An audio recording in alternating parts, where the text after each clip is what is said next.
Shut up and sit down.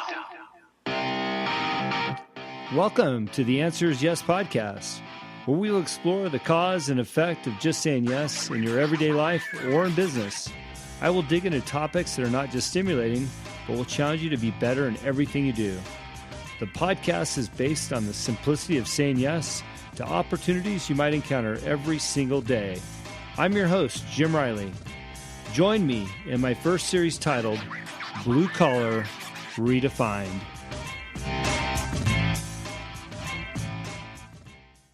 Hello and welcome to the Answer is Yes podcast. Thank you so much for tuning in this week. I really appreciate the support and the following. If you're enjoying these podcasts, please share with your friends and family.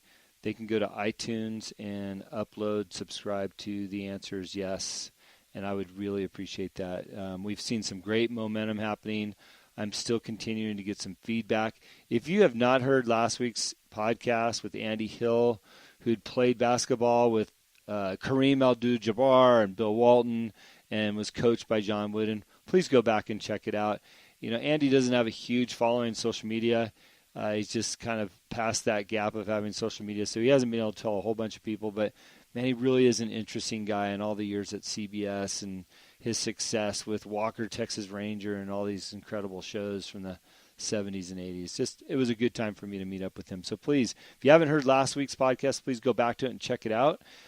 If you did not catch my first podcast and why I'm doing this, there's a lot of reasons why I'm doing it. Support my business. It's something that I enjoy. One day I'd like to write a book and be a public speaker.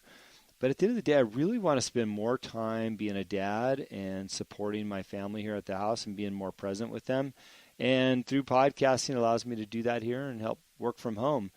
And if you've ever wondered, hey, what does it look like where this podcast is being recorded at?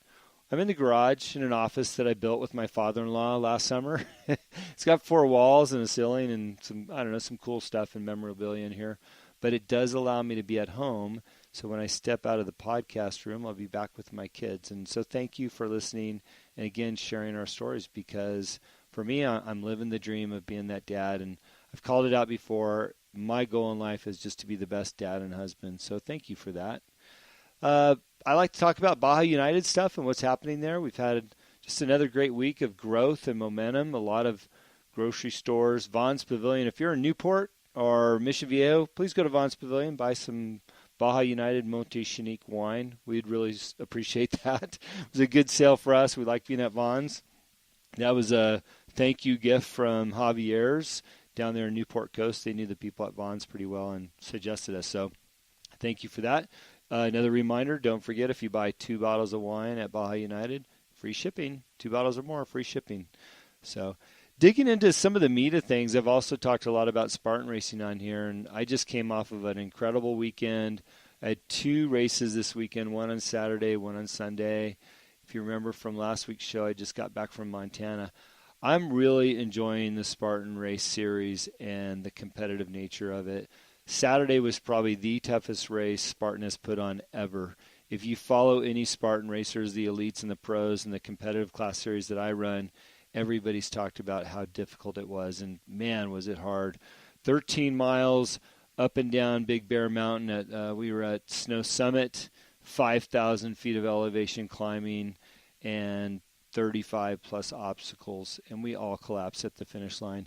I wound up pulling in 8th place. I improved my time over last year, although last year was half as hard as this year. I still improved my time by 16 minutes, so I feel progress there. And then I came back Sunday and ran the Spartan Sprint, which was 4.3 miles, 20 obstacles. Wound up getting 2nd place, so I had a good time there. My wife, Samantha, ran. She had a really tough day. She had an injury, so we didn't even look at her place because it was just so tough for her. And then my daughter, Darylyn, ran in the kids' race. And I've talked about this before, too. If you've got a kid and you want to spend time doing something outdoors, 4 years and older, they can run the Spartan race and have a great time. I think it's important to talk about why I started Spartan racing and what the value might be in it for you. And I don't care if it's Spartan racing or OCR or Mud Run or any of those other series out there. I started racing because I've got 2 little kids. I turned 50 in January, and I just wanted to be healthy enough to pick them up, play with them, be present in their lives, be healthy, be around for a long time. And by joining and signing up for Spartan races throughout the year, it motivated me in the in-between times to work out and stay in shape for that. Well, when I first started working out 3 years ago, I was, and I'm going to lay it all out here. I weighed 193 pounds on a good day, maybe 196 on a bad day, probably drinking more than I should, eating more than I should. Not really, I cared. I felt like I looked good and I felt pretty good. But at the end of the day, I was probably higher in weight than I should have been. Well, through my Spartan training and racing and being motivated to go out and work out, I'm down to 162 pounds, 16% body fat, and I feel absolutely fabulous. I can get out and run a half a marathon without even thinking about it now. And I'm not saying that to brag about my abilities and my weight. I'm saying it to hopefully encourage somebody, and it's also why I like to talk about Spartan racing itself. I want to encourage people to get out there and do something. I wasn't ever planning on, or I didn't follow Spartan racing. It was suggested to me by my trainer as something that my wife and I could do together as a couples thing, that we might enjoy it, and it's a good way to get out and have some type of exercise in an activity. And we started doing it, and we fell in love with it. And the point is that there's a lot of things out there that you can go do and enjoy that will benefit you from a health perspective and may even bleed into other parts of your lives. I now have more energy for my kids and working. I get up and I'm fired up to work. I'm healthy. I'm hardly ever sick anymore. And just my functionality and mobility personally is right where I think it needs to be. I actually feel better now at 50 years old than I felt at 25 and 30. So again, I'm just hoping to encourage people to maybe get off their butts, B-U-T-S, and go try something, anything. You got to walk in that direction first. So please think about it. That's why I talk about Spartan racing, and hopefully my love for it and my success will encourage you to do something. So on another note, just thinking about business and life in general, and maybe business opportunities and saying yes to stuff. I got to tell you, I've been encouraged from a distance, and I want to be really clear about from a distance. I've got a far-off relative. His name is Brian Perez. Years ago, and I want to say, 10 years ago, he got into the home loan business, and he says, I'm going to be the home loan guy. I haven't even seen Brian for all those 10 years, but I do get his emails. And over this period of time, I've watched his business succeed from afar as the home loan guy. And I just received an email from him a week ago, and he's talking about being in advertising on iHeartRadio and their success and the ability to market more. I thought, here's a guy, when he first told me he was going to get in this business, Brian, the home loan guy, I just thought, what is he doing? What does he know about the home loan business? But now I'm looking back on it after all these years, and here he is, a success. He's got a thriving business. He's something that he was passionate about. He said yes to it, and he's made a life for himself. And I'm maybe that'll encourage other people to do the same, because I was kind of that naysayer for him, like, what does he know about that? And lo and behold, he proved me wrong. He knows an awful lot about it because he's crushing it in his own world. So, Brian, cheers to you. Keep doing what you're doing. If anybody needs a home loan guy, his number's on this email in front of me, 951-639-3733. And it's Brian, the home loan guy. So I just hope to continue to watch him from afar and see him succeed. I will certainly send him an email that we're bragging about him on the air today. But, do something that you like. Get in a business. There's always opportunities out there, and go for it. Okay, into this week's guest, which is Hilda from Corazon De Vida. If you're not familiar with Corazon De Vida, that is the charity organization that works with orphanages in Baja. It's a group of people that I've worked with off and on for probably 10 plus years, all the way back to my Kettle One days. We got disconnected for a few years and now reconnected with Baja United. And all of our proceeds for charity go to Corazon De Vida. So a percentage of our profits go back to them because we know they're doing great work down in Baja. And Hilda and her story is just incredible. And I hope you enjoy it as much as I've enjoyed interviewing and learning some things that I didn't know about them. And if you want to find out what's happening beyond just this podcast, they do have a number of great events throughout the year. I know they've got something coming up in Orange County in July, It's called La Noche Blanca 2018. You can find it on their website, Corazon De Vida. But without further ado, here's Hilda, and we start off the interview with George, who's been her sidekick for many, many years. So thank you for tuning. I hope you enjoy it. Here's Hilda. Okay, well, hello and welcome. I'm in the Corazon De Vida offices. We consider Irvine, California. So I'm here with George. How are you today? I'm doing just fine. Thank you very much. Now, I was thinking we've got a little bit of history, although I don't think we knew the history was there at the first point. But, you know, when I was back at Kettle One, we were making some donations over here to your organization, and it just resonated with me then, not as much as it does now, but you've been with this place for a while, right?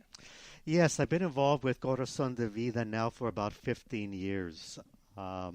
So I came on a bus trip at that time, and my life was changed, and I made a commitment 2 years later to make this a full-time job and commitment and changing lives. Well, what's interesting about how you just said that is, you know, the topic of the podcast is the answer is yes. So clearly your commitment, you were saying yes to something. Who asked you the question? Was that Hilda? Asked me the question regarding coming down the first time? No, just coming on full-time. No, really. Somehow she said yes to me at that time. When I came in, I saw the need, and I knew I needed a change of something in my life at that time. And I saw where my money was going to, but really what sealed the deal when I met Hilda Pacheco, read about her life and her story, and I knew that I needed to partner with this group to help her and the organization help these kids. What was going on in your life at the time that you're willing to share, that you'd like to share? Because I think making a commitment to full-time, do you consider this charity work? I mean, this is a full-time business here. You know, you've got obligations to raise money and take care of people. So what was going on in your life that you felt comfortable and this is what I want to do? You know, I was in the computer IT field for 20 years. I was a manager at a consulting firm helping businesses in Los Angeles automate their systems. Mm-hmm. So I was in charge of the technical side, installing servers and workstations, and had a team go out, and we were extremely successful in doing this. But I was in the field, going from the San Fernando Valley, Ventura, downtown, and fighting the freeways of Los Angeles every day was starting to take its toll. With a beeper on my belt, one phone in one ear, one phone in the other ear, and billable time. Everything was billable time. And a girlfriend at the time found this organization called Corazon De Vida. Let's go. And I didn't go for 2 months, and I came kicking and screaming the third month. And I met these kids, and I am a Mexican, but I was born this side of the line. Mother and a father, brother and a sister, dog and cat, living a good middle-class life. Yeah. But these kids had the rotten luck of being born that side of the line, and their life was just so different than mine. Yeah. And I knew that I needed to make a change, and it was a time in my life where my mother had just passed on and getting burnt out at the work, and I knew that I would be taking a hit on an income, but that was fine with me. And I haven't looked back in these 15 years. Wow, that's a pretty incredible commitment. By the way, for the millennials listening, he did say beeper a minute ago. Now that it would be the equivalent of a second cell phone attached to your hip that doesn't do anything but send you a message with the phone number that says, call me. Exactly. We lived through that. Well, you know, I remember those days too, and the grind that most of us were putting in corporate life. And I can just imagine, you know, stepping out of that comfort zone to go and do this type of work. Makes you a special person. I think it's one of the things that gravitated me towards this organization early on. But really, you know, I hadn't been with Kettle One for many, many years, and I certainly didn't know what was going on with your organization. But when I ran into you in Baja, I always think it was incredible because we had a table of 15 people. You had a table of 15 people. And we were at the hottest restaurant in town where you can't even get a reservation, but yet we were back to back where we were seated, and you had overheard me talk about orphanages. And when I got up, you had patted me on the shoulder and said, hey, did you mention orphanages? And you're just so in tune to what you're doing and the people and the